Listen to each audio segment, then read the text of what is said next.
আবার সেই কনক বাবু, এখন আমি কোথায় যাই, কি করি? এই ফোন ধরলেও বিপদ, না ধরলেও বিপদ। হ্যালো। আরে মতি বাবু, ফোন ধরতে এত সময় নেন কেন? মানে আমার মেয়েকে ফোনটা দিন, আমি ওর সাথে কথা বলতে চাই। সে তো সম্ভব নয়। যখনই মেয়েকে ফোন দেওয়ার কথা বলি তখনই অত এড়িয়ে যান কেন? দিন, ওকে ফোনটা দিন। তা তো সম্ভব নয়। মানে আপনার মেয়ে এক জায়গায় আর আমি আরেক জায়গায়। অন্য জায়গায় মানে? ওরা তো মানে ওই জঙ্গল, তারপরে ঝর্ণা, সুন্দর সুন্দর পাখির ডাক, তারপরে কুলু কুলু কুলু কুলু ঝর্ণার আওয়াজ শুনতে ব্যস্ত। ঝর্ণা? কই, আমি তো কোনো জলের আওয়াজ শুনতে পাচ্ছি না।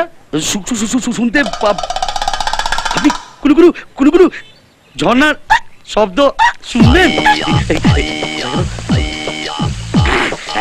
এই যে শুনতে পাচ্ছেন? হ্যাঁ হ্যাঁ, পাচ্ছি পাচ্ছি। আচ্ছা শুনুন, প্রিয়া কিন্তু সাঁতার জানে না, ওকে একটু খেয়াল রাখবেন। হ্যাঁ, এবার ফোনটা দিন। হ্যালো, আমি সেটা কি করে হবে? আমার ওখানে যেতে লজ্জা করছে। ফোন দেওয়ার জন্য আবার লজ্জা কিসের? কি করে আমি যাব এখন ওখানে? ও যে স্নান করছে। চান করছে? আর ওখানে আপনি কি করছেন? চলে যান ওখান থেকে। কি করবো আমি? আপনি যখন তখন ফোন করছেন, আপনি আমার সন্দেহ করছেন, আপনি আমাকে ফোন করে ধমকাচ্ছেন, তা আমি কি করব? আমি জানিও আপনার মেয়ে। নিন কথা বলুন আপনার মেয়ের সঙ্গে।